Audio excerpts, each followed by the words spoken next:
আলহামদুলিল্লাহ রাব্বিল আলামিন ওয়াসসালাতু ওয়াসসালামু আলা আশরাফিল আম্বিয়া ওয়া সাইয়্যিদিল মুরসালিন নবিয়িনা মুহাম্মদ ওয়া আলা আলিহি ওয়া আসহাবিহি আজমাইন।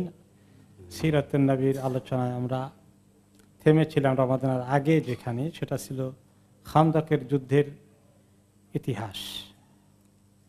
যেখানে থেমেছিলাম রমাদানের আগে সেটা হচ্ছে যে খন্দকের এই পরীক্ষা খনন, খালের মতো করে পরীক্ষা খনন করে, যাতে করে কাফেরদের পক্ষ থেকে যে বাহিনী আসবে তারা সরাসরি মদিনায় অ্যাটাক না করতে পারে। মানে ছোটখাটো খালের মতো করে কুঁড়ে ফেলেছেন, যাতে সরাসরি তারা চলে আসতে না পারে। এবং এই কাজটা করতে অনেক কষ্ট হয়েছে, আপনারা জানেন। কতদিন লেগেছে এটা নিয়ে ঐতিহাসিকভাবে বিভিন্ন মতামত এসেছে। কম সময়ের কথা আসছে, কোনো কোনো রেওয়ায়েতে 6 দিন, কোনো কোনো রেওয়ায়েতে 15 দিন, কোনো কোনো রেওয়ায়েতে 20 দিন, কোনো কোনো রেওয়ায়েতে 24 দিন, কোনো কোনো রেওয়ায়েতে প্রায় 1 মাসের খবর এসেছে। তো এটা নিয়ে ঐতিহাসিকরা আলোচনা করেছেন যে বিভিন্ন রেওয়ায়েতের কারণ কি। তো কোনো কোনো ঐতিহাসিক বলেছেন যে যে সমস্ত সাহাবীরা নিজের বর্ণনা অভিজ্ঞতা থেকে বলেছেন, হয়তো কোনো কোনো এরিয়ায় 6 দিনে কাজ শেষ হয়ে গেছে এক সাইডে, আরেক এরিয়ায় কাজ লেটে শুরু হয়েছে, বা সেখানে পাথর বেশি ছিল, সেখানে সময় বেশি লেগেছে। এই কারণে রেওয়ায়েতে কিছু পার্থক্য হয়েছে। যাই হোক, মোটামুটি এই পরীক্ষা খননের কাজ শেষ হয়ে গেছে। এখন যুদ্ধ শুরু হবে, মক্কার কাফের দল রওনা করে দিয়েছে।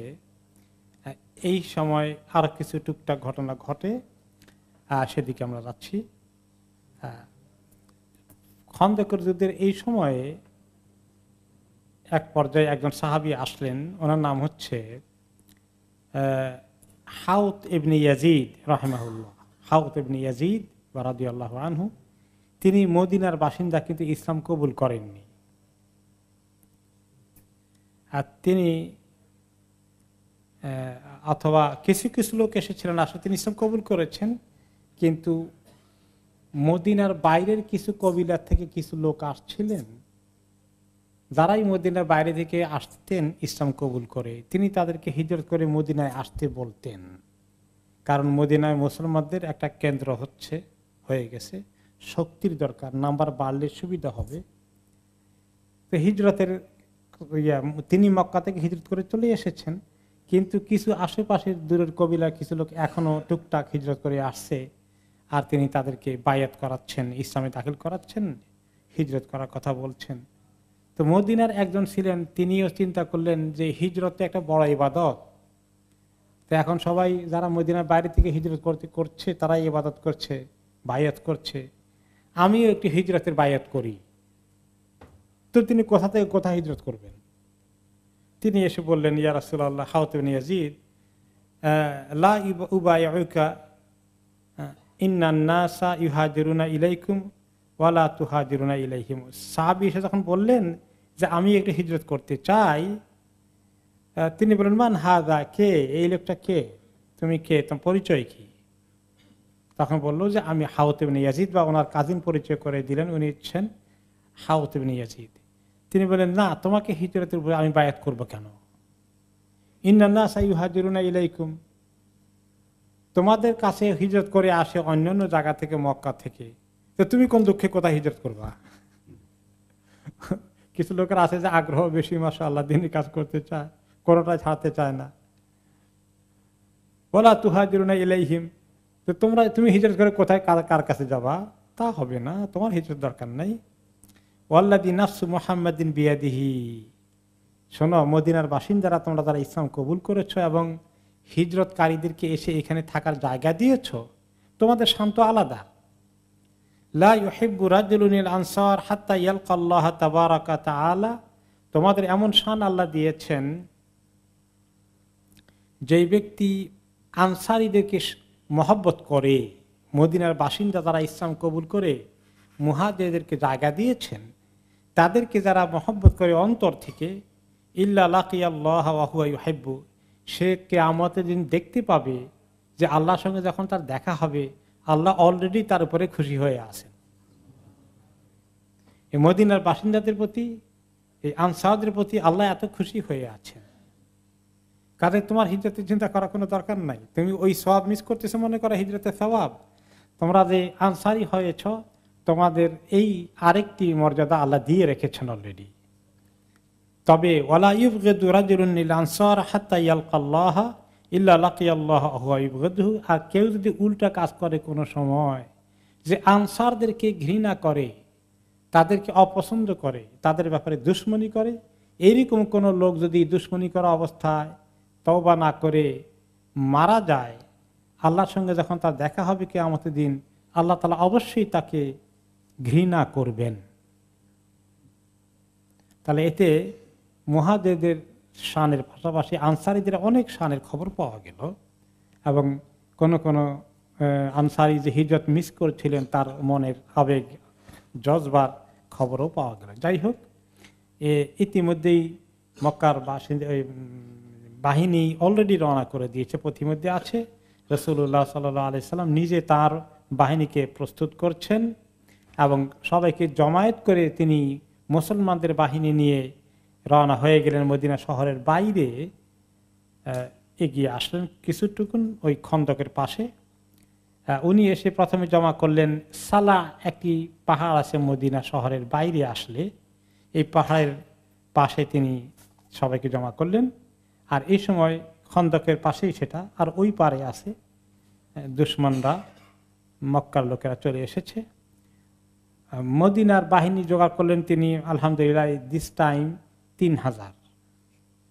মোটামুটি বদর ওহদের তুলনায় নাম্বারটা বেশি, মাশাআল্লাহ। এবং সবাই প্রায় চলে এসেছেন, তেমন কেউ বাকি থাকেনি, যাদের ওযর আছে তারা ছাড়া। আর মহিলাদেরকে, বাচ্চাদেরকে তিনি খোলা উন্মুক্ত ময়দানের বাড়ি ঘরে রেখে না দিয়ে সবাইকে তিনি জমায়েত করলেন কয়েকটি ঘরের মধ্যে, তারা এখানে থাকবে, বাচ্চাদেরকে এবং মহিলাদেরকে। কারণ বাইরে থাকা ছোটখাটো ঘরগুলোর মধ্যে সেফ হবে না, কারণ তারা যদি কোনো সময় আক্রমণ করে, বিশেষ করে ওই ইহুদি সম্প্রদায় যারা আছে এদেরকে বিশ্বাস করা যাচ্ছিল না। তারা যদি মক্কার লোকদের সঙ্গে যোগ সাজসে এখানে মহিলাদের প্রতি, বাচ্চাদের প্রতি আক্রমণ শুরু করে দেয়, তাহলে এই কারণে সাহাবীদেরকে এদিকে দৌড় দিতে হবে, ওইদিকে ময়দান খোলা রেখে চলে আসতে হবে। তারা যদি কোনো কায়দা করে ছোটখাটো ব্রিজ বানাইয়ে আবার খন্দক পার হয়ে ঢুকে পড়ে, তো এইরকম একটা নিরাপত্তাহীনতার চিন্তা পিছু টান না রেখে তিনি সবাইকে একটা দুর্গের মতো এলাকা, উঁচু পাহাড়ের ওইখানে জমায়েত করে সেখানে সবাইকে থাকার ব্যবস্থা করলেন, আর কিছু সাহাবীদেরকে সেখানে দায়িত্ব দিলেন। আর তখনও যারা ওজরওয়ালা লোকেরা মদিনায় রয়েছে তাদেরকে এই মদিনা মসজিদে ইমামতি করার জন্য মদিনার দায়িত্ব দিয়ে আসলেন, তিনি ইমামতির দায়িত্ব দিলেন আব্দুল্লাহ ইবনে উম্মে মাকতুম রাদিয়াল্লাহু আনহুকে, যিনি অন্ধ সাহাবী, যিনি বেলাল রাদিয়াল্লাহু আনহুর সঙ্গে পাশাপাশি রোটা করে ডিউটি করতেন আজান দেওয়ার। ওনার মুয়াজ্জিন দুইজন, আব্দুল্লাহ ইবনে মাকতুম এবং বেলাল রাদিয়াল্লাহু আনহু। দিস টাইম তিনি আব্দুল্লাহ ইবনে উম্মে মাকতুমকে মদিনার ক্ষণস্থায়ী দায়িত্ব দিয়ে আসলেন। এবং সাহাবীদেরকে তিনি বললেন যে তোমরা যখন দুশমনের মোকাবিলায় যাবে, রাতের অন্ধকারে যদি আক্রমণ হয় তাহলে লাইট তো নাই, সামনাসামনি যদি কোনো সময় আক্রমণ শুরু হয়ে যায়, এখন কে দুশমন আর কে আমাদের মুসলিম সম্প্রদায় চিনবা কেমনে? এই জন্য তোমরা একটা কথা, যখন যুদ্ধ হবে তোমরা একটা স্লোগানের মতো দিবে, হামিম লা ইউনসারুন অথবা হাম লা ইউনসারুন, এই কথাটা বলবে। মানে তাদেরকে সাহায্য করা হবে না, হামিম তাদেরকে সাহায্য করা হবে না, এই একটা স্লোগান মুখস্থ করে রাখবা, সাংকেতিক কথা। তাহলে বোঝা যাবে যে এই কথাটা বলছে সে মুসলিম, অন্য মুসলিম ভাই তাকে অন্ধকারে আবার অ্যাটাক করে ফেলবে না দুশমন মনে করে। এখানে কি বোঝা গেল? রাসূলুল্লাহ সাল্লাল্লাহু আলাইহি সাল্লাম কেমন রাষ্ট্রনায়ক ছিলেন, কেমন বিচক্ষণ সমরনায়ক ছিলেন, কি প্ল্যান করলেন। এই মুসলমানদেরকে সুন্দর একটা নিজেদের এই স্লোগান শিখিয়ে দিলেন, তারা যেন এটা ব্যবহার করে, তাহলে এই বড় একটা মিস্টেক ঘটে যাবে না। আর ওই ময়দানে যেখানে সালাদ পাহাড়ের পাশে ওনাদেরকে সমবেত করে ক্যাম্পিং করলেন, সেখানে তিনি ওনার জন্য একটি নিজস্ব ওনার থাকার ছোট্ট একটা তাঁবুর মতো, চামড়ার তাঁবুর মতো তৈরি করলেন এবং উনি সেখানে থাকতেন। সাহাবীদের সঙ্গে দায়িত্ব ভাগ করে দেওয়াটা এগুলো তিনি সেখান থেকে পরিচালনা করছেন এবং ওনাকে পাহারা দেওয়ার জন্য কয়েকজন সাহাবী দায়িত্ব নিলেন, কারণ কাফেরদের প্রথম টার্গেট কে থাকবে? রাসূলুল্লাহ সাল্লাল্লাহু আলাইহি ওয়াসাল্লাম। ওনাকে শেষ করতে পারলে তাদের মনে করে কেল্লাফাতে হয়ে যাবে, কাজে ওনার নিরাপত্তার ব্যাপারটা দরকার আছে। এই জন্য কয়েকজন সাহাবীকে ওনার নিরাপত্তায়, সার্বক্ষণিক নিরাপত্তা দায়িত্বে নিযুক্ত করা হলো। তারা হচ্ছেন সাহাবী আব্বাদ ইবনে বিশর রাদিয়াল্লাহু তাআলা আনহু।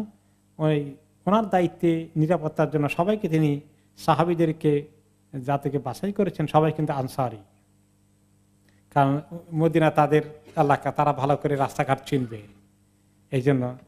আর উনি তাদের জিম্মাদারিতে মদিনায় এসেছেন মক্কা থেকে। চুক্তি হয়েছিল, মনে আছে তো, যে বহিঃশত্রুর আক্রমণ যদি করে তোমরা আমাদের প্রতিরক্ষার জন্য তোমাদের জানমাল দিয়ে এই দায়িত্ব নেবা কিনা। তারা দায়িত্ব দিয়েছিলেন যে আমাদের জীবন থাকতে আমরা কখনো আপনার গায়ে কেউ আঘাত হানে কোনোদিন অ্যালাউ করব না। তো এই দায়িত্বর শরাফত, এর সম্মানটা তিনি তাদের কাছে রাখলেন। তিনি তাদেরকে অগ্রাধিকার দিলেন, মুহাজিরদেরকে এই দায়িত্ব দিলেন না। এবং কয়েকজন সাহাবীর একটা গ্রুপ ছিল, টিম ছিল, তাদেরকে এটা আবার কে পরিচালনা করবে, তাদের এই নিরাপত্তা দায়িত্ব পালনকারীদের যে টিম থাকবে তারা তো 24 ঘন্টা তারা একজনে পারবেন না, রোটা করতে হবে, একাধিক জন থাকবে। এটার আবার গ্রুপ লিডার বানিয়ে দিলেন একজনকে, তিনি আব্বাদ ইবনে বিশর রাদিয়াল্লাহু আনহু। গ্রুপ লিডার ওনাকে বানিয়ে দিলেন, তিনি সেটা রোটা করে পরিচালনা করেছেন। মানে আমাদের কোন কোন দেশে আছে প্রেসিডেন্সিয়াল গার্ড, তার একটা আলাদা কমান্ডার আছে।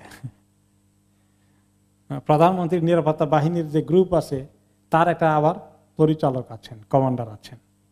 তিনি এক্স্যাক্টলি যেগুলো আধুনিক জমানায় পাওয়া যায় এইরকম সুন্দর সিস্টেম তিনি নিজে কার্যকরী করেছেন সেখানে। আর এই মুহূর্তে তাদের আসার কাজ কমপ্লিট হয়ে গেছে, খন্দকের ওপারে তারা প্রায় সবাই জমা হয়ে গেছে এবং কাফেরদের নাম্বার হয়ে গেল প্রায় 10,000। অ্যাগেইন কয় গুণ? 3 গুণেরও বেশি। 3,000 এদিকে ওইদিকে 10,000। এখন 10,000 লোকের বিশাল বাহিনী দেখলে এই খবর আসলে সাহাবীদের মনের মধ্যে স্বাভাবিকভাবেই একটু ভয় তো লাগতেও পারে। যে কোনো মানুষের মনে আমরা 3,000 মোকাবিলা করছি 10,000-এর, এখানে তো কোনো ব্যালেন্স নাই। কিন্তু সাহাবীরা কি আসলে ওনাদের মন দুর্বল হয়ে গিয়েছিল না ওনাদের মন সবল ছিল? সেই কথাটা আল্লাহ তাআলা নিজে তাদের মানসিক এই বলের কথা কোরআনে পাকে উল্লেখ করেছেন সূরা আল আহজাবের 22 নম্বর আয়াতে। বাদা আউযু বিল্লাহি মিনাশ শাইতানির রাজীম। ওয়ালাম্মা রাআল মুমিনুনা আল আহজাবা ক্বালু হাযা মা ওয়া'দানাল্লাহু ওয়া রাসূলুহু ওয়া সাদাকাল্লাহু ওয়া রাসূলুহু ওয়া মা যাদাহুম ইল্লা ঈমানাও ওয়া তাসলীমা। মুমিনগণ যখন দেখলেন যে তাদের এগেইনস্টের যে বাহিনী আছে তারা দলে দলে অ্যালায়েন্স করে চলে এসেছে, তাদের মিত্র বাহিনী সবাই সম্মিলিত বাহিনী বিশাল নাম্বার এসে গেছে, এগুলো দেখে মুমিনরা ঘাবড়িয়ে যায়নি, হতাশ হয়নি, নিরাশ হয়নি, বরঞ্চ তারা তাদের ইমানের বলে বলিয়ান হয়ে বলল, হাযা মা ওয়া'দানাল্লাহু ওয়া রাসূলুহু, এই যে বাহিনী এসেছে এদেরকে আল্লাহ তাআলা পরাজিত করে আমাদেরকে বিজয় দিবেন, এটার ওয়াদা তো আল্লাহ তাআলা কোরআনে করে দিয়েছেন। আল্লাহ এবং তার রাসূল আমাদেরকে ওয়াদা করেছেন যে তাদের বড় সংখ্যার উপরে আমাদের কম সংখ্যককে আল্লাহ তাআলা বিজয় দান করবেন। এই কথাটা রিপিট করেছেন নিজেদের ইয়াকিনকে মজবুত করার জন্য, একে অপরকে শোনানোর জন্য। কোনো ঘাবড়ানোর কারণ নেই, এটা তো আল্লাহ ওয়াদা করেছেন। তাদের সংখ্যা বড় হলো কি হবে? কাম মিন ফিআতিন কালিলাতিন গালাবাত ফিআতান কাসীরা। অন্য জায়গায় আল্লাহ তাআলা কি বলেছেন? কত ছোট বাহিনী অনেক বড় বাহিনীর উপরে বিজয় অর্জন করেছে। কোরআনের কথা, আল্লাহর কথা, রাসূলের কথা, এগুলো আশা করি আল্লাহ এবং তার রাসূলের কথা সত্য প্রমাণিত হবে। মুমিনদের এই ইয়াকিনের কথা তারা নিজেরা আলোচনা করতেন, বলতে না দেখছো কত নাম্বার আসছে, কি যে হবে এবার, এরকম কোনো কিছু ওনারা আলোচনা করেন নাই। পজিটিভ ওয়ামা যাদাহুম ইল্লা ঈমানাও ওয়া তাসলিমা। এই বড় নাম্বার দেখে মুমিনদের মন একটুও দুর্বল হয়নি, ঈমান দুর্বল হয়নি, বরঞ্চ এগুলো তাদের ঈমানকে আরো বাড়িয়ে দিয়েছে এবং আল্লাহর উপর তাওয়াক্কুল আরো বৃদ্ধি করে দিয়েছে। আল্লাহর সিদ্ধান্তের উপরে তারা নিজেদেরকে অর্পণ করে দিয়েছে। আল্লাহ তাআলা এই যে তাদেরকে এই যে ইমতিহান আল্লাহ তাআলা দিয়েছেন, পরীক্ষায় ফেলে দিয়েছেন, বড় সংখ্যার মোকাবিলা করতে হবে। এই পরীক্ষায় তারা যদি হিম্মত না হারায় তাহলে তারা পাশ করে ফেললো, আর পরীক্ষায় যদি তারা মন দুর্বল হয়ে যায় তারা ফেল করে ফেললো। এবং এই জন্য তারা বলেছিলেন ওয়াসাদাকাল্লাহু ওয়া রাসূলুহু, আল্লাহ এবং তার রাসূল ঠিকই বলেছেন, আমাদের ঘাবড়ানোর কারণ নেই, আল্লাহ আমাদেরকে বিজয় দিবেন, এই হিম্মত আমাদের আছে, ইয়াকিন আমাদের আছে। এখন মুশরিকরা চলে আসলো, তারা একদম খন্দকের পাশে, তারা প্ল্যান করছে কখন কিভাবে তারা আক্রমণ করবে। এসে দেখে ও মা, এটা কি, এখানে দেখি খালের মতো কুড়ে রেখে দিয়েছে, এখন এটা পার হই কেমনি। এখন তো তাদের মাথা খারাপ হয়ে গেল, যে প্ল্যান করেছিলাম হঠাৎ করে অতর্কিত আক্রমণ করে দেব, তা তো দেখা যাচ্ছে না। আর উনি ওনার বাহিনীকে পাহাড়ের এদিকে লুকিয়ে রেখেছেন। বেশ, তারা চিন্তা করলো ঘোড়াকে জোরে দিলে জাম্প করে ক্রস করবে কিনা। ক্যালকুলেশন করে দেখলো না, ক্রস করা যাবে না, এতটুকুন প্রশস্ত করেছে, ঘোড়া জাম্প করে পার হতে পারবে না। তারা তখন বলল, এখন একটা হোঁচট খেয়ে ফেললো তারা, প্রথমে একটা ধাক্কা লেগে গেল তাদের। তারা বললো নিজেরা আল্লাহে ইন্না হাযিহি লামাকিদাহ, এটা সাংঘাতিক এক টেকনিক, কোথায় পাইলো এটা? মা কানাতিল আরাবু তাকিদুহা, কোন আরবের কাছে তো এই বুদ্ধি কোনোদিন ছিল না। ফালাজাউ ইলা ফরদিল হিসারে আলাল মুসলিমিন, মনে আছে তো এই বুদ্ধি কে দিয়েছিলেন? সালমান আল ফারিসি রাদিয়াল্লাহু আনহু।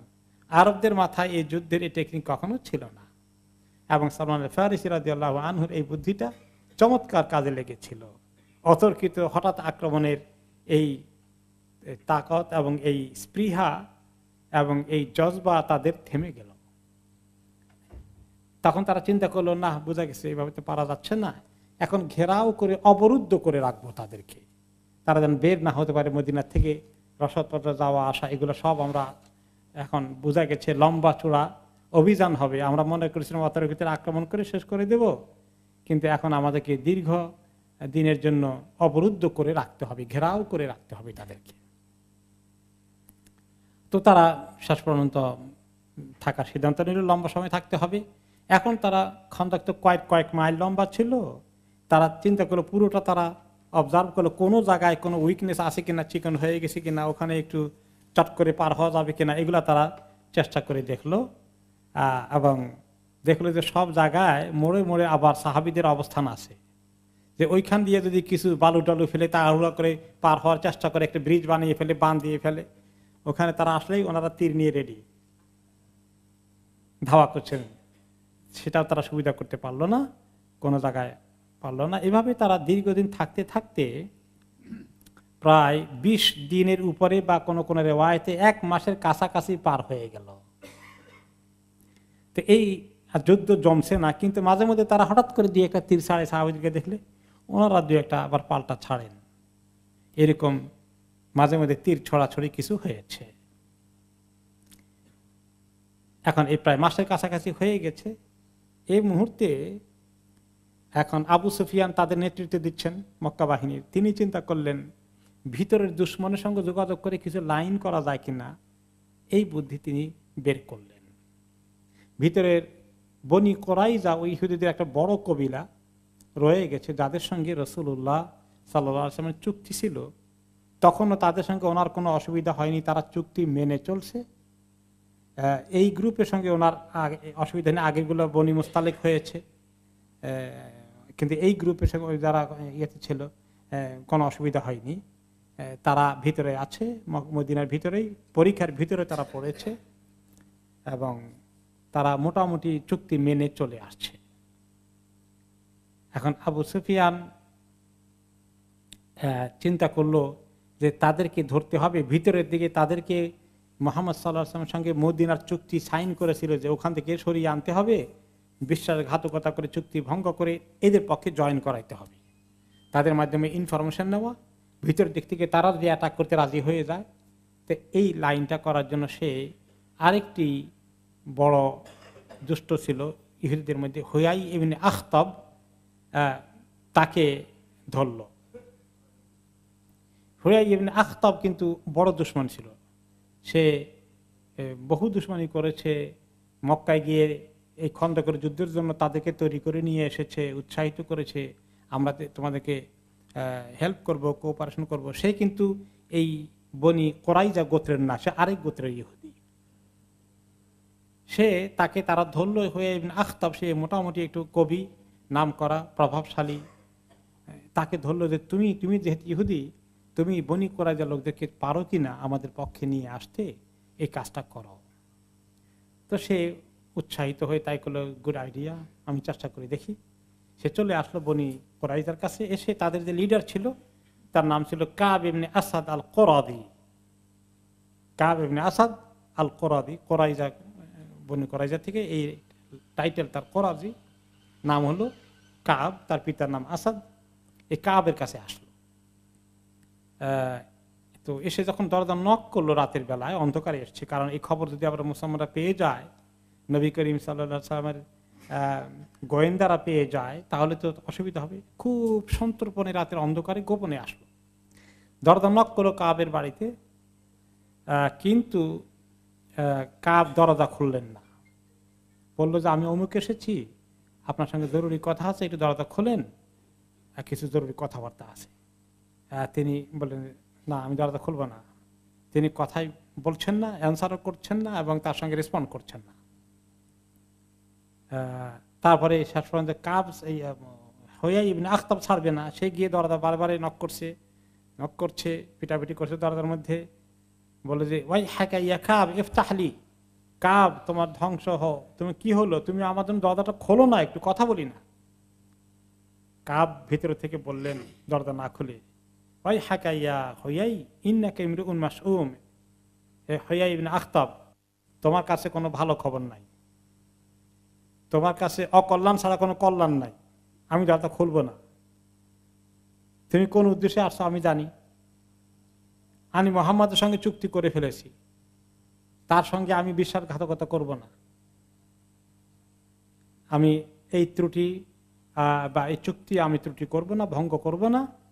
এবং আমি এই পর্যন্ত আমাদের চুক্তির ব্যাপারে মুহাম্মাদকে পেয়েছি যে তিনি চুক্তি সম্মান করেছেন, চুক্তি ভঙ্গ করার মতো কোনো কাজ তিনি আমার সঙ্গে করেননি, আমাদের কবিলার সঙ্গে করেননি। কাজে আমরা একতরফা বিশ্বাসঘাতকতা করে চুক্তি ভঙ্গ করতে চাই না। তুমি আমাকে প্লিজ ডিস্টার্ব করো না, আমি এই কাজে তোমার সঙ্গে রাজি হব না। হুয়াই ইবনে আখতাব বলে, খুব শোনো, তুমি খালি দরজাটা খোলো, আমি একটু কথা বলি তোমার সাথে, দরজাটা খোলো না, একটু ইফতাহ আলী উকাল্লে, একটু কথা বলি তোমার সাথে। কিন্তু কাব বলছেন, না আনা বেফায়, না আমি খুলবো না, তুমি যাই বলো না, তুমি চলে যাও, আমি খুলবো না।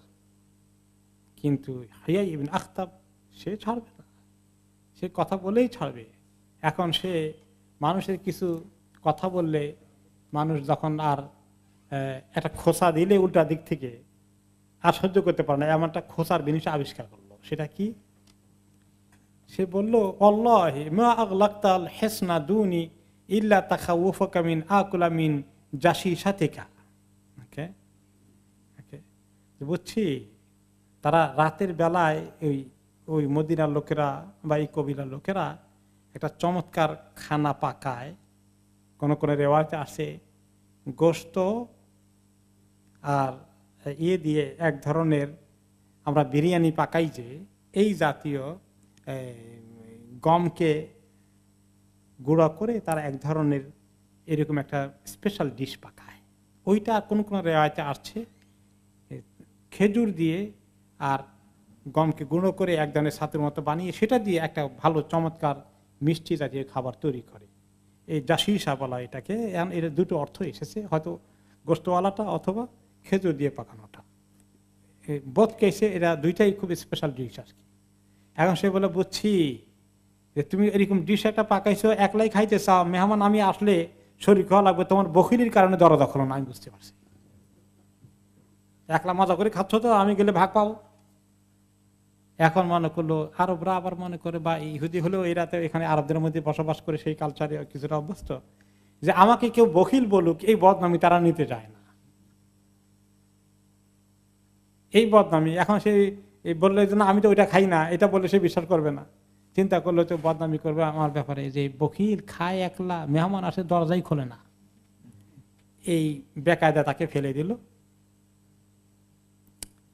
তখন শেষ পর্যন্ত বাধ্য হয়ে এসে নিজের মানুষ বাঁচানোর জন্য, বকিলের থেকে সিল পাওয়ার থেকে বাঁচার জন্য দরজা খুলে দিল। খোলার সঙ্গে সঙ্গে হইয়াই ঢুকলো, ঢুকে তাকে জড়িয়ে ধরে টরে তাকে বলল, ইয়া কাব, তুমি ধ্বংস হও, তুমি ওয়াই হাকা ইয়া কাব, যে তুকা বেহারে ওই বাহারি তামিন, আমি তোমার কাছে এক বিরাট সুযোগের খবর নিয়ে আসছি। আমাদের জন্য একটা বিশাল সুবর্ণ সুযোগ এসেছে, এই সুযোগ আমরা কিছুতেই হারাতে পারি না। আমি জানো মক্কায় গিয়ে এই কোরাইশদেরকে কি পরিমাণ কষ্ট করে তাদেরকে উৎসাহিত করে জমায়েত করেছি এই মুহাম্মাদের উৎপাত থেকে আমাদেরকে নিরাপত্তা দেওয়ার জন্য। কত বড় একটা কাজ করলাম। আর তারা 10,000 বাহিনী নিয়ে গাতফান সহকারে তাদের কবিলার 2 কবিলার আরবদের সেরা সেরা লোকগুলোকে, যোদ্ধাগুলোকে নিয়ে এসেছে। এবং তারা বলেছে যে যা কিছু ঘটুক আর না ঘটুক, এইবার তারা বদরে ওহদে তারা পারেনি যেটা, সেটা তারা করেই ছাড়বে। মুহাম্মদকে চিরদিনের জন্য উৎখাত না করে তারা ফেরত যাবে না। বিরাট পণ করে তারা এসেছে। ওকে, কাব বলল, কাব কিন্তু তার কথা সহজে গলছে না। বললে যে তুমি আমার জন্য সুবর্ণ সুযোগ নিয়ে আসো না, আল্লাহর কসম তুমি আমার জন্য সবচেয়ে বড় দুঃসংবাদ নিয়ে আসছো, বড় মুসিবতের খবর নিয়ে আসছো। তুমি আমার কাছে নিয়ে আসছো বেদুল্লিদ দাহার, যে খবর গ্রহণ করলে একমত হলে আমার গোটা জীবনের জন্য, আমার জন্য অভিশাপ হবে, আমাদের জন্য ক্ষতির কারণ হবে। এরকম একটা ভয়ানক খারাপ খবর নিয়ে তুমি আসছো। অবিজাহামিন, তুমি এমন ম্যাগ নিয়ে আসছো যে ম্যাগের মধ্যে পানি নাই। ম্যাগের মধ্যে পানি না থাকলে ম্যাগ আসছে কি আসে, আসে ওটার মধ্যে আযাব আসে। পানি না থাকলে কি আযাব। কমে লুত, কমে আদের কাছে মেঘ আসছিল, তাই না? সে ম্যাগের মধ্যে কি ছিল? পানি ছিল না, আগুনের আযাব ছিল। বলে তোমার এই খবর তুমি সুসংবাদ মনে করছো, আমি মনে করছি তুমি দুঃসংবাদ নিয়ে এসেছ। তুমি এমন ম্যাগের খবর নিয়ে আসছো, হারাকা মা আহু ফাহু ইয়ারউদু ওয়া ইয়াবরুকু লাইসা ফিহি শাই। তুমি এমন ম্যাগের খবর নিয়ে আসছো যে ম্যাগের মধ্যে বিজলির চমক আছে কিন্তু পানি নাই। এই বিজলির চমক শুধু আগুন নিয়ে আসবে। কেমনি যে বেচারা বুঝতে পেরেছিল, সে তার কথা সায় দিচ্ছে না, কিন্তু হইয়াই ছাড়ে না। ওয়াই হাকাইয়া হইয়াই ফাদানি ওয়া মা আনা আলাই। সে বারে বারে বলল যে হে হইয়াই তুমি চলে যাও, আমি যেভাবে আছি সেভাবেই থাকি। ফাইনিলাম আরামিন মুহাম্মাদিন ইল্লা সিদকান ওয়া ওয়াফাআন। আমি মুহাম্মাদের সঙ্গে দেখতে পেয়েছি সে কথা দিয়ে কথা ঠিক রাখে, আমাদের চুক্তিকে ভঙ্গ করেনি, এক অত্যন্ত বিশ্বস্ত একটা মানুষ, আমাদের কোনো ক্ষতি করেনি। আল্লাহু মা আকরাহানা আলা দ্বীন, এবং আমাদেরকে ইহুদি ধর্ম ছেড়ে দিয়ে ইসলাম ধর্মে দীক্ষিত হওয়ার জন্য কোনো বাধ্যও করেনি, প্রেশারও দেয়নি, চাপ দেয়নি। ওয়ালা গাসাবানা মালান, আমাদের কোনো তারা মেজরিটি আমাদের কোনো মাল সম্পদ নিয়ে দখল করার চেষ্টা কখনো করেনি। ওয়ালা নানকিমু মিন মুহাম্মাদিন ওয়া আমালিহি শাইআন, আমি পারবো না কিছুতে মুহাম্মাদের বিরুদ্ধে অবস্থান নিতে, তার ব্যাপারে আমি খামাকটা প্রতিহিংসার রাস্তায় চলে যাব, পারবো না এটা। ওয়া আনতা তাদউ ইলাল হালাক, তুমি তো দেখা যাচ্ছে আমাকে একটা হালাকের দিকে নিয়ে যাওয়ার একটা দাওয়াত নিয়ে এসেছো, খবরদার আমি তোমার এগুলো শুনতে রাজি না। ফানুযাক্কিরুকাল্লাহ ইল্লা মা আফাইতানা মিন নাফসিকা, আল্লাহর দোহাই দিয়ে বলি তুমি আমাদেরকে এই অপকর্মের থেকে দিকে নিয়ে যাওয়ার জন্য আর চেষ্টা করো না, তুমি চলে যাও, হবে না। এরপরে আমর ইবনে সাদ আল কুরাজি, সে আরেকজন ছিল কাবের সঙ্গে তার সাথে ছিল, সেও আসলো, কথা বললো যে না আমরা চুক্তি করেছি, তুমি আমাদের লিডারকে চাপ দিও না, আমরা এই কাজ করতে পারবো না। হ্যাঁ, তিনি স্মরণ করে দিলেন কাবকে ভালো করে আরো, এবং আশেপাশে আরো কিছু লোক দেখা যায় ইতিমধ্যে জমা হয়ে গেছে তাদের রাতের অন্ধকারে খবর পেয়ে। অনেকক্ষণ ধরে এই দান দরবার চলছে। তিনি আমর ইবনে সাদি আল কুরাজি বললেন, ইয়া মাশারা ইয়াহুদ ইন্নাকুম কাদ হালাফতুম মুহাম্মাদান আলা মা কাদ আলিমতুম আল্লা তাখুনহু ওয়া লা তানসুরু আলাইহি আদুওয়ান। মনে রেখো তোমরা কোনো রং সিদ্ধান্তে যেও না, যে তোমরা মুহাম্মদকে কথা দিয়েছ, চুক্তি করেছ, তার বিরুদ্ধে আসা দুশমনদের পক্ষে কখনো যাবে না, বরঞ্চ তার পক্ষে থাকবে, তাকে সহযোগিতা করবে। ওয়া আন তানসুরহু আলা মান দাহামা ইয়াসরিব, মদিনাকে আক্রমণ করতে আসলে আমাদের চুক্তি ছিল আমরা জয়েন করে তার সঙ্গে যাব, তার দুশমনকে মোকাবিলা করব। ফাআউফু আলা মা আহাদতুম আলাই, খবরদার যে চুক্তি ছিল এই চুক্তি রক্ষা করো সবাই, কেউ একদম টলটলামান হয়ে যেও না। ফাইন লাম তাফআলু ফাখাল্লু বাইনহু ওয়া বাইনা আদুহি ওয়া আতাজিলুহুম, তোমরা যদি না পারো কমপক্ষে নিরাপদ থাকো, তার সঙ্গে মুহাম্মদের সঙ্গে জয়েন না করলেও নিরাপদ থাকো, অন্তত দুশমনের পক্ষে যেও না।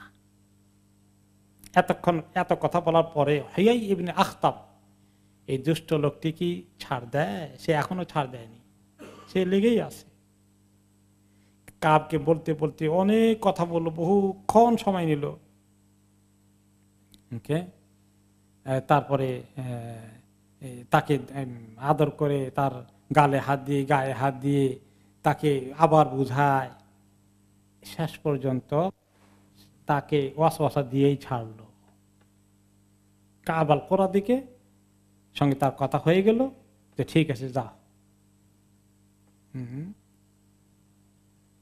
কিন্তু শেষ পর্যন্ত তাদের কথায় পড়ে গেল, পড়ে গিয়ে তার সঙ্গে গোপনে কথা দিয়ে ফেললো যে ঠিক আছে আমরা এক হয়ে গেলাম। সে বলল যে আমাদের এই একমাত্র সুযোগ আছে ইহুদিদের, তুমি ইহুদি আমরাও ইহুদি, আমরা মিলে এখন আমাদের মিত্রদেরকে নিয়ে এসেছি, কাজে আমাদের কমন দুশমনকে চিরতরে উৎখাত করে দিলে আমরা নিশ্চিন্তে মদিনা থাকতে পারবো, আর কোনো অসুবিধা হবে না। শেষ পর্যন্ত সে তার চুক্তির কাগজ নিয়ে আসলো, এনে কথা দিল, দিয়ে হুয়াই ইবনে আখতাবের সামনে ওই চুক্তির কাগজকে ছিঁড়ে ফেলে, যাও তোমাকে কথা দিলাম, তোমাদের সঙ্গে আমি কোঅপারেশন করব।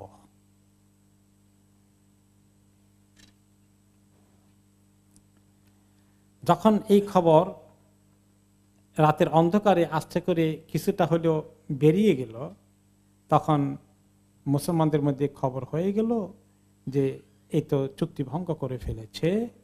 জুবাইর ইবনে আওয়াম রাদিয়াল্লাহু আনহু, তিনি নবী করিম সাল্লাল্লাহু আলাইহি ওয়াসাল্লামের পাশে ছিলেন। নবী করিম সাল্লাল্লাহু আলাইহি ওয়াসাল্লামের পাশে তখন বিভিন্ন সূত্রে খবর পৌঁছে গেলে পরের দিন সকালেই তিনি চিন্তা করলেন যে খবর যেটা আসলো কতটুকুন সত্য, এটা তাহকিক করতে হবে, চেক করতে হবে। তখন তিনি জুবাইর ইবনে আওয়াম রাদিয়াল্লাহু আনহুকে পাঠালেন, তুমি যাও রাতের অন্ধকারে তাদেরকে এভাবে জিজ্ঞেস করলে তারা অস্বীকার করবে, অথবা তারা যদি তোমাকে হত্যাই করে ফেলে, গুম করে ফেলে, কাজে তুমি খুব গোপনে খবরটা নিয়ে আসো, এটা ঠিক কিনা। বুখারী মুসলিম এর riwayat আছে, জুবাইর রাদিয়াল্লাহু আনহু বলেন যে কুনতু ইয়াউমাল আহজাবে জুলতু আনা ওয়া আমর ইবনে আবি সালামা ফি নিসা, আমাকে জুবাইর ইবনে আওয়াম বলেন আমাকে এবং আমর ইবনে আবু সালামাকে নবী করিম সাল্লাল্লাহু আলাইহি সাল্লাম যে মহিলা বাচ্চাদেরকে একটা নিরাপদ জায়গায় পাহাড়ের উপরে আশ্রয়স্থলে রেখে গিয়েছিলেন, ওই শেল্টারের দায়িত্বে আমাকে রেখেছিলেন, আমি পাহারা দেবো তাদেরকে, দুশমন যদি কোনো সময় আটক করে। আমাকে তিনি এই খবর দিলেন। ওকে, না, আমর ইবনে আবি সালামা বলেন যে আমার দায়িত্ব ছিল মহিলাদের ওই জায়গায় ডিউটি পালন করা, আর আমি দেখি যে জুবাইর ইবনে আওয়াম ওই বনি কোরাদের মধ্যে যাওয়া আসা করতেছেন, আমি টের পেলাম। 2-3 বার তিনি গেছেন। তখন আমি শেষ পর্যন্ত জুবাইর ইবনে আওয়ামকে বললাম, আমর ইবনে আবি সালামা বলেন যে আপনাকে দিলাম বনি কোরাজে 2-3 বার যাওয়া আসা করলেন রাতের বেলা, ঘটনা কি? হাল রাআইতানি ইয়া বুনাইয়া, উনি কিন্তু আসলে ওনার ছেলের দায়িত্ব হচ্ছে মহিলাদেরকে পাহারা দেওয়া, আর বাবাকে পাঠিয়েছেন জুবাইরকে নবী করিম সাল্লাল্লাহু আলাইহি ওয়াসাল্লাম খবর নিতে, বনি কোরাইজার খবর। তো বাবাকে দেখে ফেলেছে ছেলে যে বাবা আপনি এখানে 2-3 বার গেলেন, ঘটনা কি? তিনি বলে হাল রাআইতানি ইয়া বুনাই, তুমি দেখে ফেলছো আমাকে? আমি তো দেখছি আপনাকে গেলেন যে। কুলতু নাম, হ্যাঁ খবর আছে একটা বাবা, এই বলা দরকার নাই। রাসূলুল্লাহ সাল্লাল্লাহু আলাইহি ওয়াসাল্লাম বললেন, মান ইয়াতি বনি কুরাইজা ফায়াতিনি বিখাবরিহিম, কে আসা হিম্মত করে বনি কুরাইজার এই চুক্তি ভঙ্গের খবরটা নিশ্চিত করে আমার কাছে নিয়ে আসবে। আমাকে কয়েকজন সাহাবী ছিলাম, উনি বললে যে এই হিম্মতটা কে করবে, কারণ লাইফ রিস্ক আছে। আমি লাইফ রিস্ক নিয়ে এসেছি বাবা, এবং আমি নবী করিম সাল্লাল্লাহু আলাইহি সাল্লামকে এই খবর দিতে এসেছি। তারপরে তিনি বলেন যে আমি ওনাকে খবর নিয়ে বললাম যে যখন তিনি বলেছিলেন, আমি বলেছিলাম ফেদাকা আবি ওয়া উম্মি ইয়া রাসূলুল্লাহ, আমি আপনার জন্য এই কাজ করব, আমার জীবন যাকার থাক, আপনি দোয়া করেন। অন্য রিওয়ায়াতে আসছে যখন নবী করিম সাল্লাল্লাহু আলাইহি ওয়াসাল্লাম বললেন মান ইয়াতিনা বিখাবরিল কওম, তাদের খবরটা কে আনতে পারবে, তখন আমি বলেছিলাম, জুবাইর বলে যে আনা, আমি। আবার তিনি বললেন কে আনবে তাতে খবরটা, আবার আমি বললাম। 3 বার বললেন খবরটা, 3 বারই আমি এই কথা বলেছিলাম। তো আর কেউ হাত তোলার আগেই আমি বলে ফেলেছি, চান্স নেই, 3 বার, কারণ এখানে জীবনের রিস্ক আছে।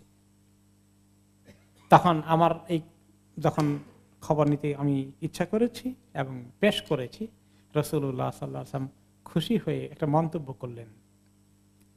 উনি পরে কাহিনীগুলো বলেন নাকি সাহাবী জুবাইর, যে ইন্না লিকুল্লি নাবিয়্যিন হাওয়ারি, প্রত্যেক নবীর কিছু খাস হাওয়ারি আছে, একান্ত আপন হাওয়ারি, যারা জান দিয়ে নবীকে হেল্প করে। ওয়া ইন্না হাওয়ারিয়া আজ-জুবাইর, আমার হাওয়ারি হচ্ছে জুবাইর। তিনি রিস্ক নিয়ে এই কাজ করতে গেলেন। এরপরে নবী করিম সাল্লাল্লাহু আলাইহি ওয়াসাল্লাম কাছে খবর এসে গেল যে এই খবর ঠিক, তিনি খবর দিলেন। দেওয়ার পরে নবী করিম সাল্লাল্লাহু আলাইহি ওয়াসাল্লাম 2 সাহাবীকে পাঠালেন। একটা হলো সাদ ইবনে মুআদ, আর তিনি আওসদের লিডার, কবিলা 2 কবিলা বড় মদিনায়, এক কবিলার নাম আওস, আরেক কবিলার নাম খাজরাজ। তো দোনো কবিলার লিডারের নাম সাদ। আওসের যিনি লিডার তিনি হলেন সাদ ইবনে মুআদ, আর খাজরাজের যিনি লিডার তিনি হলেন সাদ ইবনে উবাদা। এই 2 সাহাবকে ডেকে পাঠালেন, আর তাদের সঙ্গে আব্দুল ইবনে রাওয়াহাকে পাঠালেন, খাওয়াত ইবনে জুবাইর রাদিয়াল্লাহু আনহুকে পাঠালেন। এই 4 জনকে বললেন ইনতালিকু হাত্তা তানজুরু আহাক্কুন মা বালাগানা আন হাউলাইল কওমি আমলা। ওকে, তোমরা গিয়ে যাও, ওর পিছনে থাকো এবং খবর নেওয়ার মধ্যে তোমরাও শরীক থাকো জুবাইরের সাথে। তাকে একলা তিনি ছেড়ে দেওয়া রাইট মনে করলেন না। এবং তোমরা গিয়ে যখন আসবে, এসে আমাকে যখন বলবে খবরটা, ফা ইন কানা হাক্কান ফাআলহিনু লি লাহনান আ'রিফুহু, যদি খবর সঠিক হয়, আমার কাছে যখন এসে খবরটা বলবে তখন সরাসরি ওই শব্দ দিয়ে বলো না, একটু ইশারা কিছু শব্দ শিখাই দিলেন, এই খবর দিবা। হ্যাঁ, যেমন খবরটা কি হতে পারে, কি বলছে সেটা বলেন নাই, কাজটা, খবরটা ঠিক, কাজটা ঠিক, এরকম কিছু একটা। ওরা চুক্তি ভঙ্গ করেছে, এভাবে খবর দিও না, স্টেটমেন্টটা এভাবে দিও না আমাকে, আশেপাশে কোনো সাহাবী থাকলে শুনে ফেলবে, কেউ যেন না শুনে। ওয়ালা তাফুন্নু ফি আদা ইন্নাস, কারণ তোমরা সরাসরি যদি ওদের চুক্তি ভঙ্গের খবর সঠিক হয়ে যায় এটা বলে দাও, তাহলে লোকদের মধ্যে একটা গুজব ছড়িয়ে পড়ে কেউ কেউ হয়তো বা মন ভেঙে যেতে পারে, ভয় পেয়ে যেতে পারে। তারা তো সাহাবী হলো, হাজারো হলো মানুষ, তো কাজে কাউকে আমি চাই নাই তারা এটা জেনে ফেলুক, এখন এটা আমরা গোপন রাখবো। ওয়া ইন কানু আলাল ওয়াফা'i ফিমা বাইনানা ওয়া বাইনাহুম ফাজআরু বিহি লিন-নাস, আর যদি খবর সঠিক না হয়, মিথ্যা গুজব ছড়িয়েছে, তারা চুক্তি ভঙ্গ করেনি, তাহলে ওপেনলি বলতে পারবো, অসুবিধা নেই। কিন্তু নেগেটিভ খবর হলে ওপেনলি বলো না। এগেইন এখানে আমরা কি পেলাম, রাসূলুল্লাহ সাল্লাল্লাহু আলাইহি ওয়াসাল্লাম কেমন বিচক্ষণ লিডার ছিলেন, শাসক ছিলেন, নেতা ছিলেন। তারপরে ওনারা বেরিয়ে আসলেন, এসে তোমরা খবর নিলেন যে নবী করিম সাল্লাল্লাহু আলাইহি ওয়াসাল্লামের কাছে পৌঁছাই দিলেন, তারা কিছুতেই খবর ঠিক, তারা লা আহাদা বাইনানা ওয়া বাইনা মুহাম্মাদিন ওয়ালা আকদ, তারা বলা বলি করছে নিজেদের ভিতরে, আমাদের সঙ্গে মুহাম্মদের আর কোনো চুক্তি নাই, শেষ করে দিয়েছি আমরা। এই খবর তাদের মধ্যে হয়ে গেল। তখন সাদ আর ওনারা গিয়ে ওদের লিডারদের সঙ্গে কথাই বললেন। ও প্রথমে খবরটা আসছিল আসলে জুবাইর ইবনে আওয়ামের মাধ্যমে, পরে এই চারজনকে তিনি পাঠালেন যে তোমরা গিয়ে তাদের সঙ্গে ফর্মালি কথা বলে কনফার্ম হও, তাদের লিডারদের সঙ্গে কথা বলো যে আমাদের চুক্তি কি ঠিক আছে না ভেঙে গেছে। তখন গিয়ে এই চারজন সাহাবী, বিশেষ করে দুইজন লিডার মদিনার, এদের গায়ে কিন্তু হাত দিতে পারবে না, তারা জানে তারা মদিনার কবিলার মধ্যে এরাই হলো লিডার। আর ইহুদিরা তো এখানে এসে উপনিবেশ করেছিল, আসল বাসিন্দা কারা? আওস এবং খাজরাজের লোকেরা। তো যখন কথা বললো তখন সাদ ইবনে মুআয তিনি তাদের সঙ্গে কথা বলতে গিয়ে বনী নদীরের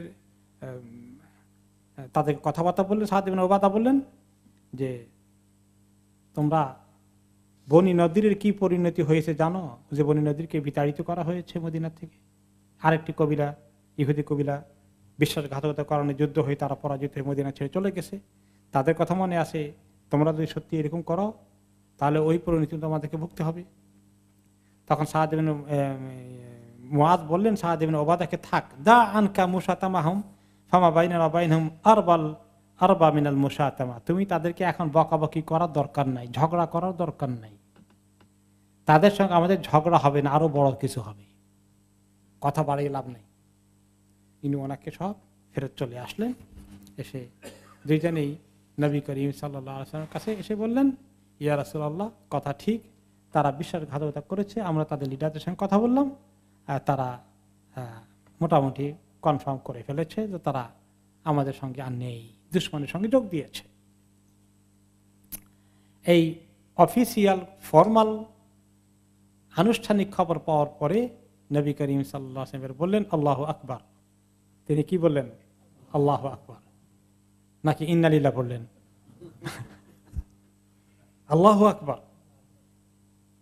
আবশিরু ইয়া মাশারাল মুসলিমিন। তারপর বলেন, মুসলমানরা, এই মুসলিম সম্প্রদায়, তোমরা সুসংবাদ গ্রহণ করতে পারো। আল্লাহু আকবার, সুসংবাদ দিলেন না। এটা তো উনি তো চিন্তাযুক্ত হয়ে গেছিলেন, খবরটা পজিটিভ আসুক এটাই চাইছিলেন, খবর আসলো নেগেটিভ। এখন তারপরে উনি আল্লাহু আকবার বলছেন, আবার বিজয়ের সুসংবাদ দিচ্ছেন। কারণ আল্লাহ তাআলা বলেছেন যে যদি তোমরা পরীক্ষায় পাশ করো তাহলে তোমাদের আল্লাহ সাহায্য চলে আসবে। এখন পরীক্ষায় পড়ে গেছি, এখন কি করতে হবে? ফেল করবো না পাশ করব? পাশ করতে হবে। পাশ করলে বিজয় নিশ্চিত, এই কনফিডেন্স আমার ছিল। আমরা খালি পাশ করা লাগবে।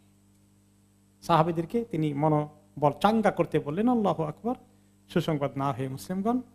অতঃপর নবী করিম সাল্লাল্লাহু আলাইহি সাল্লাম নিজের ক্যাম্পে খিমায় ঢুকে পড়লেন, তাঁবুর মধ্যে, এবং তিনি সেখানে অনেকক্ষণ একা থাকলেন, আল্লাহকে ডাকলেন।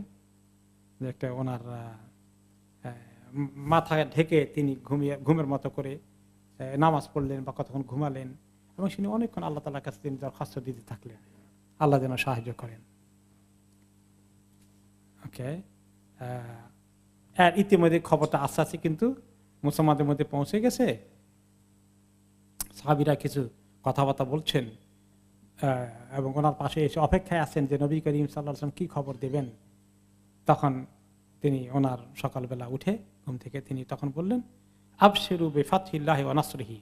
তখন তিনি ওনার আবার সবাই সামনে আসলেন, এসে বললেন তোমরা সুসংবাদ নিতে পারো, আল্লাহ আমাদেরকে বিজয় দেবেন। তিনি আল্লাহর সঙ্গে বোঝাপড়া করে ফেলছেন, আল্লাহর কাছে সাহায্য চেয়েছেন, তিনি আল্লাহর সাহায্যের ইঙ্গিত পেয়েছেন, কনফিডেন্সের সাথে খবর দিলেন। কিন্তু এদিকে যে কজন সাহাবী সামনে আছে ওনাদের সঙ্গে ওনার কথা হচ্ছে এই চারজনের সাথে, ওদিকে সাহাবীদের কাছে ইতিমধ্যে খবর পৌঁছে গেছে। ওনাদের মধ্যে এটা নিয়ে অনেক বড় কথাবার্তা শুরু হয়ে গেছে, আলোচনা শুরু হয়ে গেছে। এবং সাহাবীদের দলের ভিতরে তো কিছু মুনাফিক আছেন, কিছু দুর্বল মনা মুসলিম আছেন, একদম পুরো মুনাফিক না, কিছু ঈমান আছে, কিছু নেফাক আছে। মুসলমানদের মধ্যে আমাদের মধ্যে এরকম আছে না? আমাদের মধ্যে সাহাবীদের মধ্যে কেউ নাই অবশ্য, কিছু ভালো মুসলিম আছেন, আল্লাহর উপর তাওয়াক্কুল আছে। আবার কিছু আছে একদম কট্টর মুনাফিক, আল্লাহর দুশমনদের সঙ্গে তাদের যোগাযোগ, ওইদিকে মন বেশি, এখানে পড়ে আছে বেকায়দা হয়ে থাকার কারণে। আবার কিছু আছে মাঝখানে, আল্লাহ দিকেও আসে কিছু, কিন্তু আবার ভয়ও লাগে খুব বেশি, যে বিপদ থেকে কিভাবে বাঁচা যায়, দুর্বল মনা। তো এরকম তো সাহাবীদের মধ্যে উঁচু মানের মেজরিটি, কিন্তু কিছু দুর্বল মনা আছে, কিছু কিছু নেফাক ভিতরে তাদের আছে, কিছু আছে আবার এক সুস্পষ্ট মোনাফেক। তো এখন কথা কানা ঘুষাঘুষি হচ্ছে তাদের মধ্যে, তখন কিছু লোক দুর্বল হয়ে গেছে। এই খবরটা আল্লাহ তাআলা পরে সূরা আহজাবের মাধ্যমে আমাদের কাছে দিয়েছেন। সূরা আহজাবের 10 থেকে 11 নম্বর আয়াতে আল্লাহ তাআলা বলছেন, إذ جاءوكم من فوقكم ومن أسفل منكم وإذ زاغت الأبصار وبلغت القلوب الحناجر وتظنون بالله الظنون هنالك ابتلي المؤمنون وزلزلوا زلزالا شديدا। যখন তোমাদের দুশমনের দল এই বাহিনী এসেছিল উপরের দিক থেকে নিচের দিক থেকে, কাফেররা মক্কার কোরাইশরা আসছিল উঁচু এলাকা দিয়ে, তাদের রাস্তা আসার রাস্তা একটু উঁচু সাইড, আর নিচু সাইড ছিল নাজদ এলাকার দিক থেকে গাতফানের দল, তাদের প্রায় সংখ্যা ছিল 3000-এর মতো। বাকি ছিল কোরাইশ যারা মক্কা কেন্দ্রিক, তারা আসছিল উপরের রাস্তা দিয়ে এক সাইড থেকে, আরেক সাইড নিচের রাস্তা দিয়ে সমতল ভূমি থেকে আসছিল গাতফানের দল। আল্লাহ বলছেন যখন তোমাদের উপরে দুশমন এসে গেছিল উপরের দিক থেকে রাস্তা দিয়ে, নিচের রাস্তা দিক দিয়ে, এখন এগুলো দেখে জাগাতিল আবসার, কোন কোন চোখ তা সেটা দৃষ্টি হারিয়ে ফেলেছে, অর্থাৎ চোখে মানুষের দেখে না, চোখে মুখে অন্ধ হয়ে যায়, চোখে ধাঁধা লেগে যায়, চোখ বিভ্রান্ত হয়ে গিয়েছিল এই ভয়ের কারণে। ওয়াবালাগাতিল কুলুবুল হানাজির, কারো কারো দিল ভয়ে, মুনাফিকদের এই দিল কোন জায়গায় আছে? বুকের এখানে আছে। ভয়ের কারণে দিল এখন গলায় চলে আসছিল, তার মানে কি রু বাইর হয়ে যাবে এখনো ভয়ের কারণে। এরকম ভয়ে অনেকে ভীত হয়ে গিয়েছিল। আর কেউ কেউ তখন মুনাফিক দুর্বল মনা ইমানদাররা ওয়াতাদুন্নুনা বিল্লাহি দুনুনা, আল্লাহর ব্যাপারে বিভিন্ন রকমের অভিযোগ করা শুরু করে দিয়েছিল। আল্লাহর ব্যাপারে ভালো ধারণা থাকলো না, তাওয়াক্কুল থাকলো না, বলে আল্লাহর কাছে বিজয় দিবে, এখন যেভাবে আসছে এবারে তো সব শেষ, কিসের বিজয়? তাদের মধ্যে এইগুলো কিছু কিছু কানাঘুষা চলছে। তো আল্লাহ তাআলা তখন তাদেরকে এই পরীক্ষা ফেলে দিলেন। মেজরিটি সাহাবী পরীক্ষা পাশ করলেন, আলহামদুলিল্লাহ। তাদের খবর একটু আগে আয়াতে কি এসেছে, তারা কি বলেছেন? তারা বলেছেন যে আল্লাহর উপরে তাওয়াক্কুল, ওয়া মা যাদাহুম ইল্লা ঈমানাও ওয়া তাসলিমা, আল্লাহর উপরে তাদের ঈমান বেড়ে গিয়েছিল, আল্লাহর উপর সুবর্দ বেশি গিয়েছিল। তারা বলেছিল আকালু হাসবুনাল্লাহু ওয়া নি'মাল ওয়াকিল, আল্লাহ আমাদের সাথী, সাহায্যকারী, উপায়, তিনি আছেন, তার উপরে ভরসা, তিনি একাই যথেষ্ট আমাদেরকে সাহায্য করতে। কিন্তু বাকিদের অবস্থা উল্টা হয়ে গেল। আরেকজন সাহাবী আছেন মুহাম্মদ ইবনে কাব আল কুরাযী, তিনি বলেন, উনি কুরাযী, এই বনি কুরাইজা না, তিনি আরেকজন। তিনি বলেন, তিনি তাবেঈ ছিলেন, যে অনেক পরের ঘটনা। হুযায়ফা ইবনে ইয়ামান রাদিয়াল্লাহু আনহু উনি গিয়েছিলেন কুফাতে। তখন কিন্তু ওমর রাদিয়াল্লাহু আনহুর জামানা বা খেলাফতে রাশেদার জামানায় তিনি কুফায় গিয়েছিলেন। আর সেখানে তিনি দ্বীনের কাজ করছেন, দাওয়াত দিচ্ছেন, ইলম শিখাচ্ছেন। ওখানে যারা ইসলাম কবুল করেছিলেন কুফা এলাকার লোকেরা, তারা তো তাবি, তারা তো সাহাবী হতে পারেননি। ওনাকে পেয়ে খুশি হলেন যে আল্লাহ নবীর একজন সাহাবী এসেছেন, ইলম শিখছেন, দ্বীন শিখছেন। ওনাকে আগ্রহ করে বললেন, ইয়া আব্দুল্লাহ, ইয়াবা আব্দুল্লাহ, রাআইতুম রাসূলুল্লাহি ওয়া সাহিবতুমুহু, আপনাদের সত্যি আপনি কি আল্লাহ রসুলকে দেখছিলেন? ওনার সাহাবী হওয়ার পর সৌভাগ্য আপনার হয়েছিল, তাই না? ওনাকে বলছেন, তার মানে যে আপনাদের কিসমত কত ভালো, আমরা কি মিস করলাম, আপনারা কি পেয়েছেন? কালা না, আমি ইবনে আখি, ভাতিজার মতো বয়সের, অবশ্যই আমরা তো ওনাকে পেয়েছি, আল্লাহ আমাকে তৌফিক দিয়েছেন। তখন তিনি বলেন, ফাকাইফা কুনতুম তাসনাউন, আল্লাহ রসুলকে আপনাদের মধ্যে পেয়েছিলেন, পেয়ে কি করলেন? ওনাকে কিভাবে আপনারা ডিল করেছিলেন? কিরকম খেদমত করেছিলেন? ওনার হক কিভাবে আদায় করেছিলেন? ঠিক মতো করছেন তো? কালা হুযায়ফা, আল্লাহি লাকাদ কুননা নাজহাদ, বলো কি আমরা করি নাই? জান দিয়ে করেছি আমরা। আল্লাহি লাউ আদরাকনাহু মা তারাকনাহু ইয়ামশি, আলাল আরদ ওয়াজআলনাহু আলা আনাকিনা। তখন ওই কাব আল কোরাজি তাবেই বলে, আপনারা তো অনেক কষ্ট করে বুঝছি, আমরা পেলে কি করতাম জানেন? নবী করিম সাল্লাল্লাহু আলাইহি ওয়াসাল্লামকে জমিনে কখন হাঁটতে দিতাম না, কাঁধে করে নিতাম। কি বলেন, আল্লাহ নবীকে পাইছি, মাটিতে হাঁটতে দিতাম না। নিজের আবেগ জজবার কথা বলছেন, মনে হয় যেন সাহাবীদের থেকে বেশি করবে। আমরা এরকম চিন্তা করি, পাইলে কি করতাম এখন, যদি ওই যে নবী আসতেছেন দেখতে পাইতাম এখন কি করতাম। আমরা মনে করি আমরা যে এখন তো মানে বেহুশ হয়ে যেতাম, কিন্তু আমরা কি যতই বলি, আমরা কি সাহাবীদের মতো পারতাম? আল্লাহ তাআলা সাহাবীদেরকে বাছাই করেছেন, তাদের লেভেলে কেউ বুঝতে পারতো না। তো ওনার এই বলে যে আমরা মাটিতে হাঁটতে দিতাম না, খালি কাঁধের উপরে রাখতাম, এই কথা শুনে হুযায়ফা ইবনে ইয়ামান বললেন, ইয়া ইবনে আখি আল্লাহি লাকাদ রাআইতুনা মা রাসূলিল্লাহি বিল খান্দাক, তুমি বলো ওনাকে আমরা খন্দকের যুদ্ধে আমাদের পাশেই তিনি ছিলেন। শোনো, একদিন তিনি বললেন খন্দকের যুদ্ধ করা অবস্থায়, মান রাজুলুন ইয়াকুমু ফায়ানজুরু লানা মা ফাআলাল কওম সুম্মা ইয়ারজা। যখন আহজাবের যুদ্ধে তারা আসছিল 10,000 বাহিনী নিয়ে, 1 মাসের কাছাকাছি আমাদের ঘেরাও করে রাখলো, তারপরে ঘটনা কি হয়েছে পরে আসবে আরেক জায়গায়, যে বিরাট তুফান রাত্রে হয়েছিল। এখন বলো এই গভীর রাতে, শীতের রাতে, প্রচন্ড শীত, কনকনে শীত, তুফানও চলছে জোরে, মরুভূমিতে যখন জোরে তুফান হয় এমন ঠান্ডা লাগে। তখন তিনি বললেন যে এই তুফানের মধ্যে তাদের কি অবস্থা, ওদের শিবিরের খবরটা কে আনবা? যে ব্যক্তি খবরটা কষ্ট করে শীতের মধ্যে গিয়ে আনবে, লাইফ রিস্ক আর শীতেও মেরে ফেলতে পারে, 2 রিস্ক আছে। যে ব্যক্তি রিস্ক নিয়ে খবরটা আনবে, আসালুল্লাহ আন ইয়াকুনা রাফিকি ফিল জান্নাহ, আমি তার জন্য দোয়া করব জান্নাতে সে আমার রফিক হবে, আমার সঙ্গী হবে। এই কথা তখন বললেন। ফামা কামা রাজুল মিনাল কওম, এই ঠান্ডার মধ্যে, এত ঠান্ডা, একজনও রাজি হলেন না। দেখি আমরা অনেকক্ষণ ধরে কেউ রাজি হচ্ছেন না। মিন শিদ্দাতুল খাউফ, শিদ্দাতুল জু, শিদ্দাতুল বারদ, 3টা বিপদ। একটা হলো যে দুশমনের মোকাবেলা, দুশমনের ভয়। 2 নম্বরে ক্ষুধায় পেটের মধ্যে পেট আর পিঠ লেগে গেছে, যাবো কেমনি আসবো কেমনি, কোনো এনার্জি নাই। এই 2 নম্বর হলো ক্ষুধার ভয়, ক্ষুধা যেভাবে লেগেছে। আর শিদ্দাতুল বারদ, আর এমন ঠান্ডা যে এই ঠান্ডা বের হয়ে জান নিয়ে ফেরত আসা যাবে না,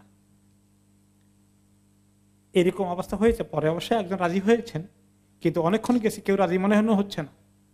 এরপরে তিনি আরো বললেন, ওনা যেমন নেফাক, আর আমাদের মধ্যে মুনাফিকই আছে, টের পাই নাই, সেদিন টের পাইলাম।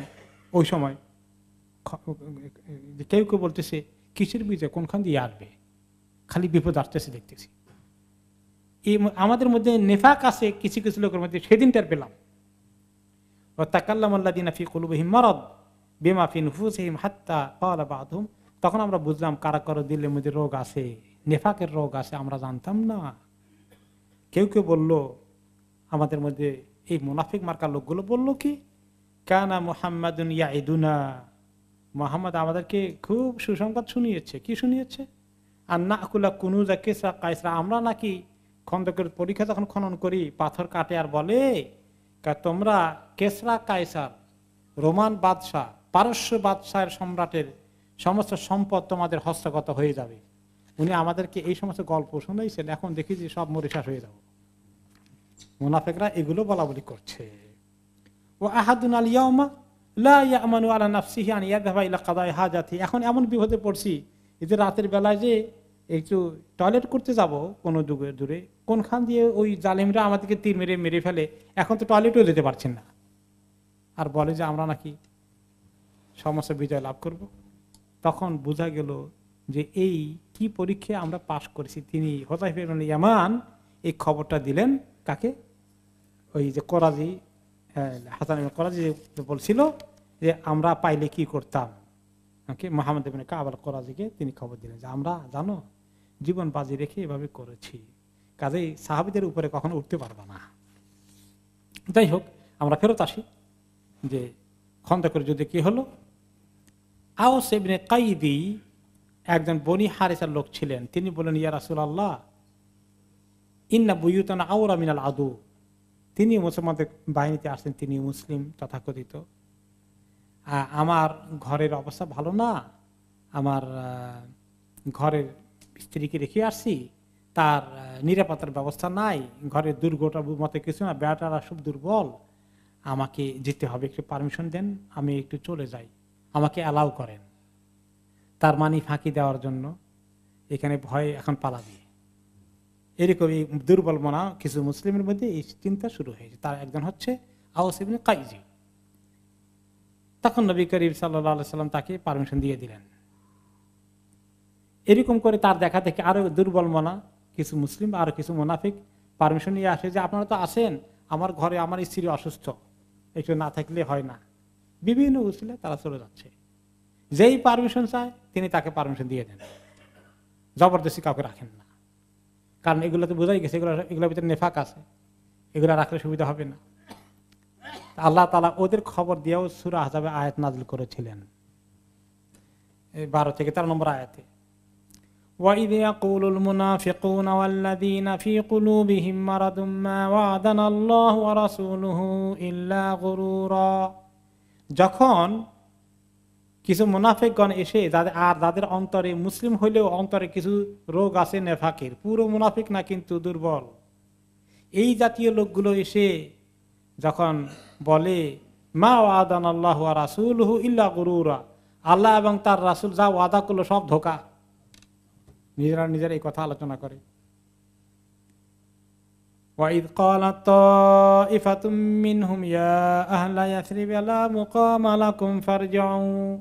আর এই মুনাফিক মার্কাগুলো আরো ক্যাম্পেইন করে বাকিদেরকে দুর্বল করতে, ভিতরে ভিতরে গোপনে গোপনে বলে যে এই শোনো, তাদের ভিতরে এক দল লোক বলে হে মদিনার বাসিন্দারা, এখানে টিকে থাকতে পারবা না, ফারজাউ, চলে যাও মদিনার দিকে, জান বাঁচাও, সব শেষ হয়ে যাবে। وَيَسْتَأْذِنُ فَرِيقٌ مِّنْهُمُ النَّبِيَّ يَقُولُونَ إِنَّ بُيُوتَنَا عَوْرَةٌ। আর তাদের কিছু কিছু লোক এসে বলে, নবীর কাছে পারমিশন চায়, আমার ঘরটা একটু খোলামেলা জায়গায় দূরে, একলা এক জায়গায় আছে, আশেপাশে কোনো নিবারও নাই, এগুলো বলে বলে অনুমতি নিয়ে চলে যায়, যা তাদের ঘর নিরাপত্তাহীনতায় আছে। ওমা হিয়া বিআওরাহ, আসলে তাদের ঘরটা এত অনিরাপদ না, আল্লাহ নিজে বলছেন। ইউরিদুনা ইল্লা ফিরারা, এরা আসলে শুধু সব পালাইতে চায়, তারা পালাতে চায়। তো এভাবে তারা মুনাফিকগুলো পালিয়ে গেল। কিন্তু আল্লাহ এবং আল্লাহ রাসূল এবং তার সঙ্গে যারা আছেন ওনারা জানেন যে টিকে থাকতে হবে, এবং টিকে থাকলেই আল্লাহ সাহায্য আসবে।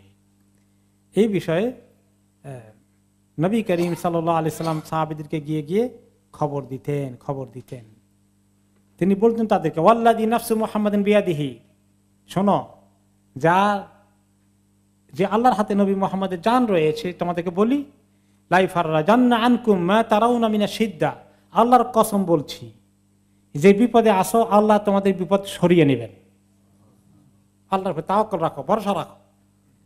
ওয়া ইন্নী লা আরজু আন আতুফা বিল বাইতিল আতীকি আমিনান, আমার মনে আশা আছে আমরা সব শেষ হয়ে যাব না, হালাক হয়ে যাব না। আল্লাহ তাআলা আমাদেরকে সুযোগ দেবেন, সব আমাদের দখলে আনবেন। আমি আশা করছি আমরা সব বিজয় করে আল্লাহর ঘরে বাইতুল্লাহতে গিয়ে তাওয়াফ করতে পারবো নিরাপত্তার স্বার্থে। একদিন সব আল্লাহ আমাদেরকে দিবেন। ওয়ান ইয়াদফা আল্লাহু আযজা ওয়া জাল ইলাইহি মাফাতিহাল কাবা, কাবা ঘরের চাবি আল্লাহ আমার হাতে এনে দিবেন।